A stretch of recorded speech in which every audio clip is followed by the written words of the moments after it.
Menjadi seorang mahasiswa adalah impian saya, dan menjadi orang sukses adalah cita-cita terbesar saya. Ada satu kalimat yang saya kutip dan sekarang saya jadikan sebagai moto hidup saya. Jika kalian menunggu saya untuk menyerah, maka kalian menunggu saya untuk selamanya.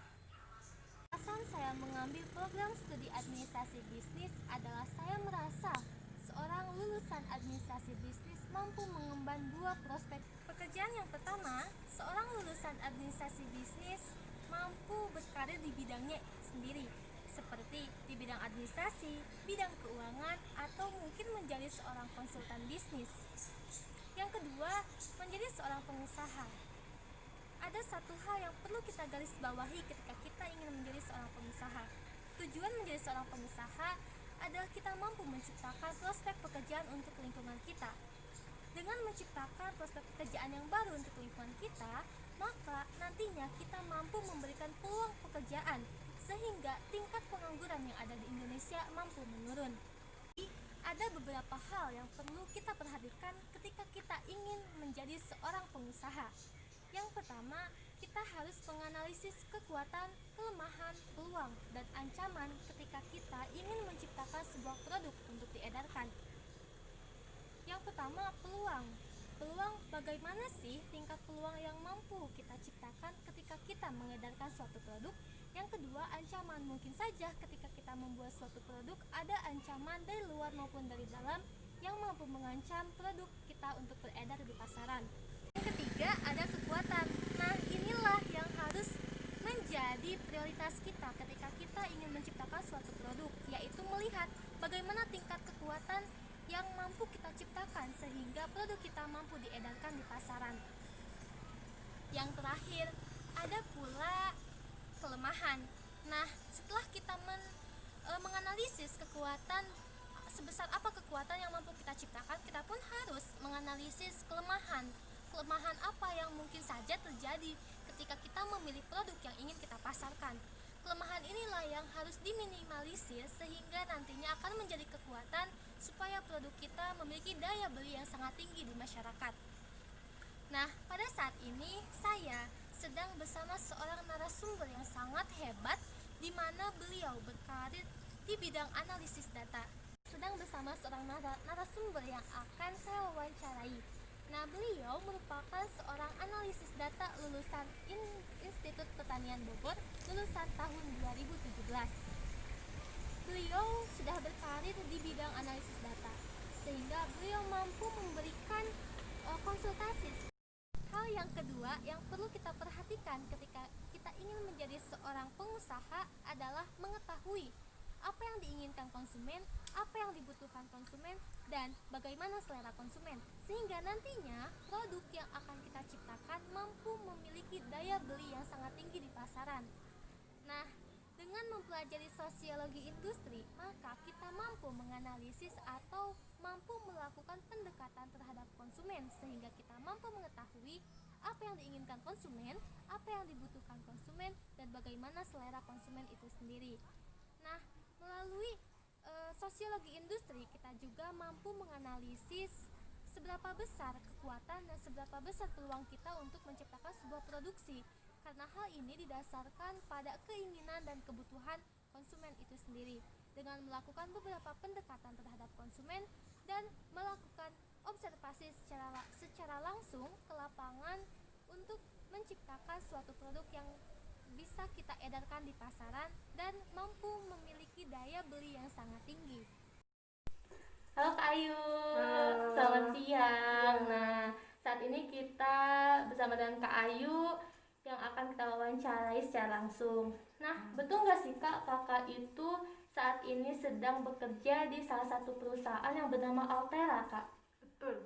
Oh, ya berarti betul ya, Kak Ayu ini sekarang menjadi seorang karyawan di perusahaan Altera. Nah, Kak, sudah berapa lama sih kakak bekerja di perusahaan Altera, Kak? Januari tahun depan nih 2021 tuh pas 2 tahun. 2 tahun. Oh, berarti memang sudah cukup lama ya kakak mengenal perusahaan Altera. Nah, 2 tahun kakak sudah bersama dengan perusahaan Altera. Perusahaan Altera itu bergerak di bidang apa sih, Kak?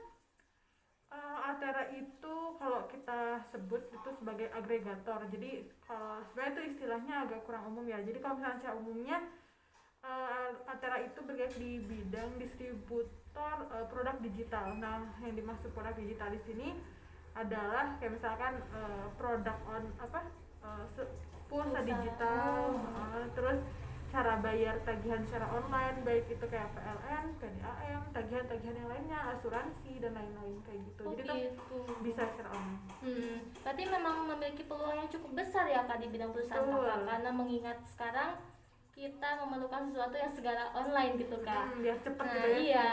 Nah untuk selanjutnya nih Kak, Kakak selama 2 tahun di Altera itu menjabat sebagai apa Kak? Saya di Altera itu ada di divisi namanya divisi produk. Nah, jadi di divisi produk ini semua tentang produk itu dibuat, mulai dari kita kenal sebenarnya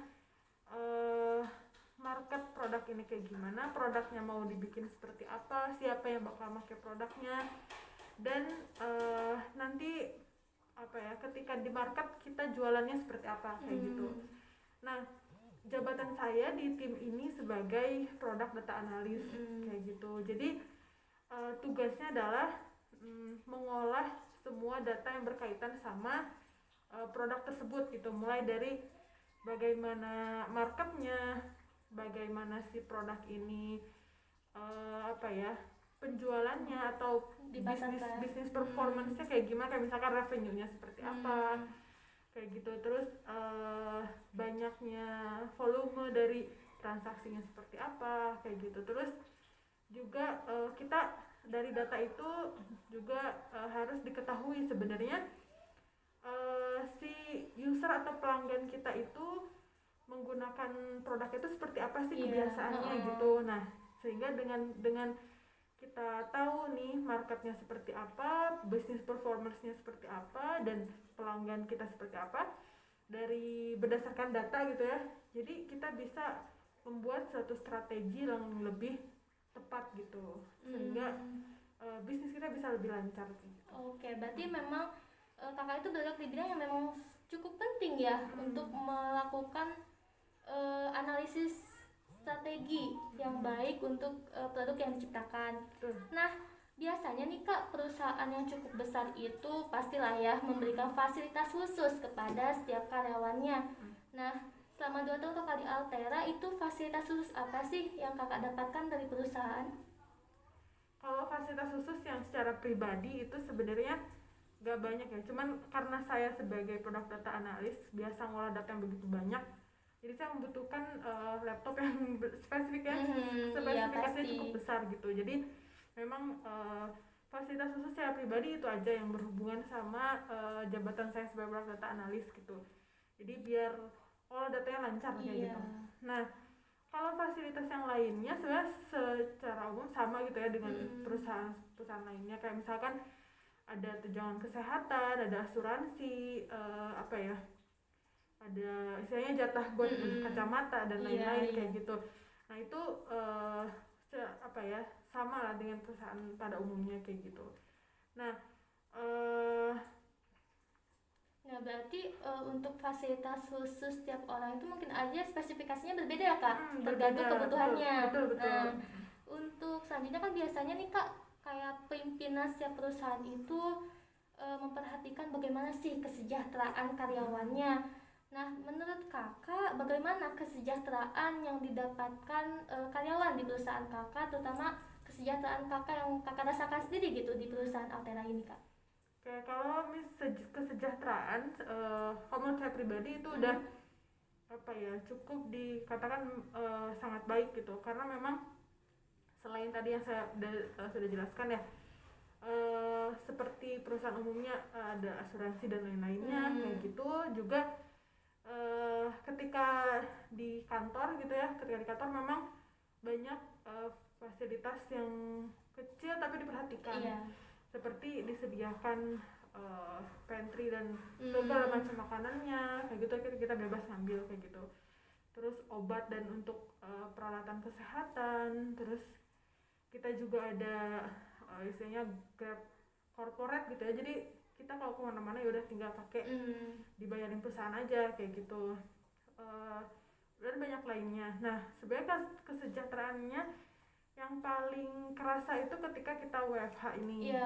Karena ketika WFH ini menurut saya tuh apa ya agak berbeda sama perusahaan lain, mungkin karena di perusahaan saya tuh kayak setiap orang itu dikasih jatah, diperbolehkan untuk membeli kursi dan meja sendiri buat kerja di rumah kayak untuk gitu. kenyamanannya berarti ya, kenyamanan ya, untuk menunjang biar kita kerja juga lebih produktif gitu kan. Nah terus kita juga dikasih voucher pulsa karena apa ya, biar istilahnya untuk mengganti data kuota kita untuk kebutuhan bekerja gitu, kayak misalkan video call dan lain-lainnya kayak gitu. Terus ada juga biaya tambahan atau tunjangan ketika WFH kayak gitu. Terus ada juga udah 2 kali nih dikirim paket dari perusahaan gitu, yang dalamnya tuh kayak ada vitamin, ada alat pengukur suhu dan banyak itu kayak, dan yang berguna banget ketika kita di saat pandemi ini kayak gitu. Memang kesejahteraan karyawan di Altera itu benar-benar diperhatiin kayak gitu. Berarti memang sangat memperhatikan, selain menuntut karyawannya untuk produktif, juga menjaga benar-benar daya tahan tubuhnya ya Kak, kesehatannya. Karena memang kayak sekarang kita lagi berada di situasi pandemi seperti ini ya Kak. Nah untuk biasanya nih Kak, kayak ada nih kebiasaan yang tiap perusahaan itu berbeda-beda nih ya Kak. Nah menurut Kakak di Altera itu ada nggak sih Kak budaya atau kebiasaan khusus yang dilakukan, entah itu pimpinannya atau karyawannya, itu bagaimana Kak? Oke, saya mungkin ini berhubungan sama budaya kerja gitu ya. Jadi kalau di Altera itu memang transparansi dan kebebasan berkomunikasi itu sangat dijunjung tinggi gitu. Jadi kita tuh benar-benar bebas berkomunikasi bahkan sampai ke level CEO gitu. Dan sebenarnya ada medianya gitu. Misalkan kita bisa lewat suatu email atau misalkan apa ya, lewat suatu acara juga bisa kayak gitu. Dan mungkin bahkan lewat chatting juga bisa. Kayak gitu. Dan terus selain budaya tersebut juga sebenarnya di Altera ini kita ada yang namanya Altera Value atau disebut juga DNA-nya Altera gitu. Nah maksudnya itu adalah jadi setiap karyawan yang ada di semuanya gitu ya, termasuk CEO dan lain-lainnya, itu harus memegang 5 value, 5 budaya kerja gitu di Altera. Nah 5 budaya kerja tersebut adalah yang pertama itu customer focus. Nah customer focus itu jadi gimana caranya kita benar-benar bekerja semaksimal mungkin supaya customer kita itu merasa puas kayak gitu. Nah kayak gitu. Nah yang dimaksud customer di sini bukan cuman pembeli atau pelanggan kita, tapi kayak misalkan saya ngolah data, terus data saya dipakai sama atasan saya misalkan, atau sama temen satu tim. Nah itu berarti atasan saya dan temen satu tim saya itu berarti customer saya. Berarti saya harus apa ya, membantu mereka semaksimal mungkin gitu. Terus yang kedua itu champion itu bagaimana setiap orang itu harus memiliki apa ya, daya juang yang tinggi dan punya jiwa yang terbuka oleh feedback gitu. Jadi saling mau memberikan feedback yang baik dan mau menerima feedback gitu, biar sama-sama berkembang gitu, kayak gitu, sama-sama tumbuh gitu. Nah terus yang ketiga itu innovation. Nah innovation ini gimana caranya kita membuat sesuatu yang baru, atau bukan gimana caranya kita bisa menyelesaikan suatu masalah dengan cara yang paling efektif dan efisien kayak gitu. Nah terus ada lagi yang keempat, integrity. Integrity ini gimana caranya, ini adalah kewajiban kita ya sebagai karyawan untuk selalu melakukan kerja secara optimal dan jujur gitu, meskipun kayak sekarang nih WFH penting banget nih integrity ini, karena kita kan nggak dikontrol terus menerus gitu kan, nggak ada yang kontrol. Jadi ketika semua orang integritinya sudah tinggi, nggak ada masalah dengan Iya. WFH ini gitu. Semuanya tetap produktif, semua kerjaan tetap dikerjakan secara maksimal kayak gitu. Terus yang kelima terakhir itu collaboration, karena kita kan nggak bisa nih hebat sendiri gitu. Iya. Karena kita harus melakukan kolaborasi yang baik gitu, ke komunikasi yang baik kayak gitu, biar goals yang ingin kita peroleh, ingin kita capai itu lebih tercapai lebih cepat dan maksimal kayak gitu dengan cara kolaborasi kayak gitu. Jadi mungkin di bidang kakak ini kerja sama dan komunikasi itu hal yang penting ya kak. Penting ya. sekali, betul. Karena memang kolaborasi tadi kayak satu tim dengan tim yang lain berkolaborasi menciptakan strategi atau produk yang baru. Dan strateginya, betul. Luar biasa ya kak. Nah untuk biasanya nih kak, kayak misalnya ada kegiatan khusus, entah itu bersama atau misalnya kegiatan khusus dari tim itu sendiri, ada nggak sih kak kayak kegiatan khusus dari tim atau kegiatan khusus yang diberikan perusahaan kepada setiap karyawannya? Kalau kegiatan khusus sebenarnya mungkin kayak misalkan liburan dan lain-lain itu sama kali ya, sama perusahaan yang lain juga gitu. Nah, tapi yang menurut saya berbeda dari perusahaan saya sekarang itu karena ada yang pertama itu di tingkat company atau perusahaan itu ada namanya All Minds. Jadi All Minds ini adalah suatu event atau acara gitu ya yang ngumpulin semua karyawan, baik yang di kantor Jakarta atau di kantor yang lainnya, karena kan ada beberapa cabang gitu, ada di Malang, di Jambi dan kayak gitu. Itu kita ada di satu kegiatan bersama-sama. Kalau misalnya berjauhan berarti kan pakai Zoom kayak gitu kan. Nah itu dilakukan secara rutin, entah itu 1 bulan sekali atau 1 sampai 2 bulan sekali, itu selalu ada. Nah di situ kita membahas, kita benar-benar dikasih tahu sebenarnya kita tuh ada di posisi mana si perusahaan itu. Jadi benar-benar dikasih transparansinya, kita itu seperti apa kondisinya kayak gitu. Berarti memang terbuka banget ya kak. Target kita tuh nanti akan seperti apa misalkan ke depannya kayak gitu. Dan di acara tersebut itulah kita bebas banget buat nanya ke CEO apapun yang mau kita tanyakan kayak gitu. Itu menurut saya itu istimewa banget sih, karena jarang banget ada event yang bener-bener kita bisa bebas berkomunikasi sama CEO, para pimpinan kayak gitu. Terus kalau di level divisi, kegiatan yang khusus itu salah satunya ketika WFH ini sih itu diadain. Jadi ketika check in dan check out. Jadi check in itu adalah pagi-pagi ketika kita mau mulai kerja. Check out itu adalah malam nanti setelah selesai kerja ya. Nah acaranya itu nanti kita bergiliran setiap harinya ada satu orang yang jadi lead di kegiatan check in dan check out itu. Jadi kita dikasih kesempatan untuk, karena tadi kan komunikasi sangat penting gitu ya. Dijunjung tinggi ya komunikasi sangat penting. Jadi kita setiap hari itu diasah gitu di kegiatan check in check out ini. Yang bertugas sebagai lead itu harus membawakan sebuah materi, entah itu mau materinya serius misalkan diskusi ataupun misalkan sekedar games atau kuis juga nggak apa-apa. Jadi kita terbiasa untuk melakukan komunikasi kayak gitu. Mungkin bisa juga sebagai pendekatan antara partner di divisi itu sendiri. Iya, karena kan kita udah lama nih ketemu gitu kan. Apalagi kalau misalkan kita kerjaannya nggak ada yang saling berkaitan, itu kayak jangan-jangan nanti lupa nih sama orang ini gitu. Jadi di kegiatan ini kita lebih mengenal lebih dekat lah gitu sama teman-teman yang lain. Nah untuk kegiatan khusus yang tadi nih kak, kakak pernah nggak sih jadi leadnya? Selalu. Bukan selalu. Jadi di tim saya itu ada 23 orang.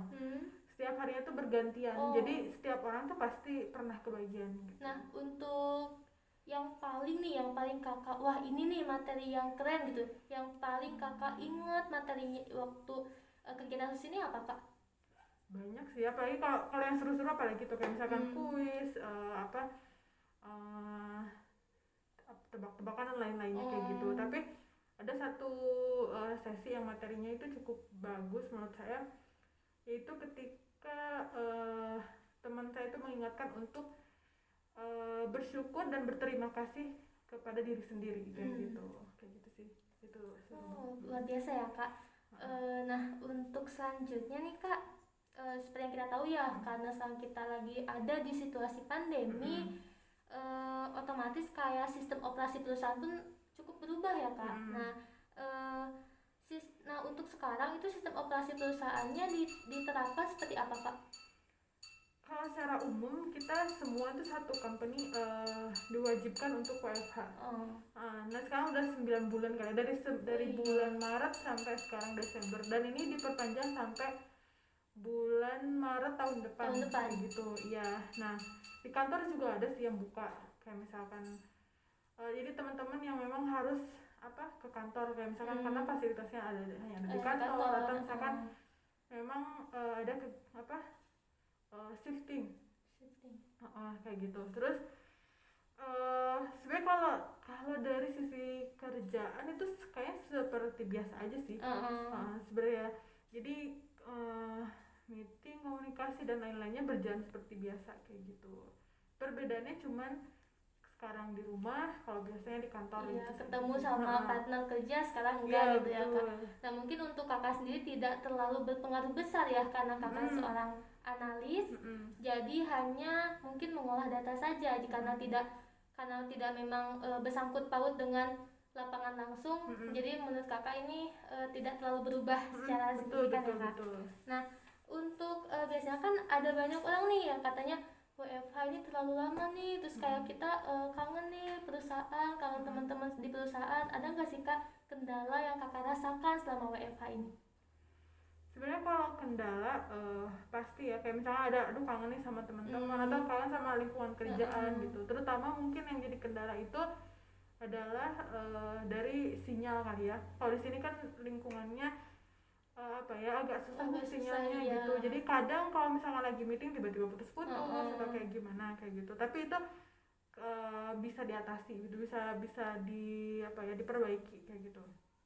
Nah terus sebenarnya kalau saya pribadi ngerasa WFH ini banyak juga positifnya kayak gitu. Kayak misalkan karena di rumah kayak misalkan makan atau apa udah tersedia, jadi lebih produktif gitu, jadi lebih fokus kerjanya kayak gitu. Terus ketika akan karena tadi kan ada kolaborasi sama integrity value-nya, ketika kita mau meeting atau mau komunikasi diskusi sama teman partner kita itu lebih mudah gitu, tinggal chat lagi kosong nggak, yuk meeting yuk, kalau misalkan belum terjadwal gitu ya, oke langsung meeting. Nah kalau dulu ketika di kantor itu kita harus sebelum meeting itu agak ribet nyari ruangan meeting yang kosong kayak gitu. Kalau misalkan meeting itu secara dadakan gitu kan, karena kalau misalnya kita meeting di tempat biasa itu bisa jadi ganggu orang lain kan. Jadi bisa jadi 5-15 menit itu waktu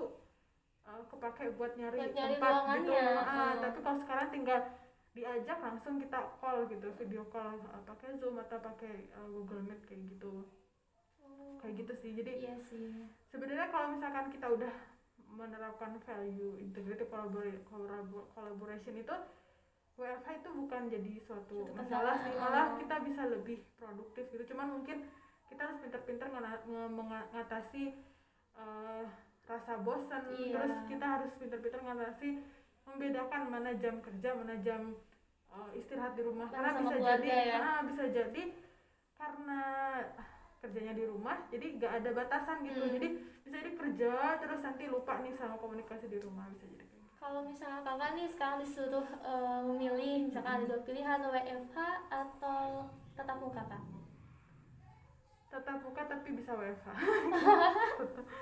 Bisa ya. Iya. Nah untuk selanjutnya nih Kak, karena tadi WFH itu kan diperpanjang ya Kak sampai tahun depan, untuk di Altera itu sampai bulan Maret Kak. Nah akhir Maret ya. Menurut Kakak ada nggak sih Kak solusi terbaik lain selain WFH?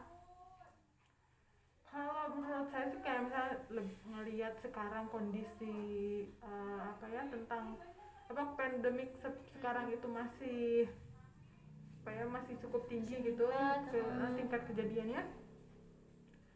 udah jadi hal yang tepat sih, jadi kebijakan yang tepat kalau misalkan kita masih WFH sampai mungkin sampai Maret tahun depan kayak gitu. Jadi lihat dulu kondisi, kalau misalkan memang sudah stabil. Ya, oh bentar nih Kak, ada nggak sih Kak kalimat penyemangat buat kita nih para mahasiswa yang sekarang itu lagi ada di masa bingung nih, pengen tatap muka tapi nggak bisa. Gimana nih Kak? Adakah sih kata-kata semangat dari Kakak gitu, motivasi buat kita? Kalau dari saya kayak nikmatin dulu aja sekarang, belajar yang serius meskipun lewat video atau misalkan ngirim tugasnya lewat online kayak gitu, tapi maksimalkan waktu belajar itu sebaik mungkin karena kan waktu nggak bisa diulang gitu kan. Jadi meskipun mungkin harus belajar sendiri, tetap maksimalkan. Tapi kan komunikasi bisa lewat chat ataupun call kan kayak gitu, jadi maksimalkan itu. Kalau soal tatap muka sabar dulu, jangan dulu. Kalau misalkan kita yakin, sama-sama yakin aman, kalau untuk ketemu tetap lakukan 3M gitu ya, jaga jarak, cuci tangan sama pakai masker. Nah, biasa ya teman-teman, jadi memang pada saat ini pandemi, ujian yang cukup berat buat kita Kak sebenarnya, buat terutama saya sebagai mahasiswa baru kayak belum bisa mengenal lingkungan kampus kayak gimana, mengenal dosen-dosennya kayak gimana. Jadi memang pada saat ini kuncinya tetap fokus dan tetap pada tujuan awal. Nah, terima kasih Kak. Mungkin saya akhiri wawancara kali ini. Terima kasih, selamat siang dan sampai jumpa. Wassalamualaikum warahmatullahi wabarakatuh.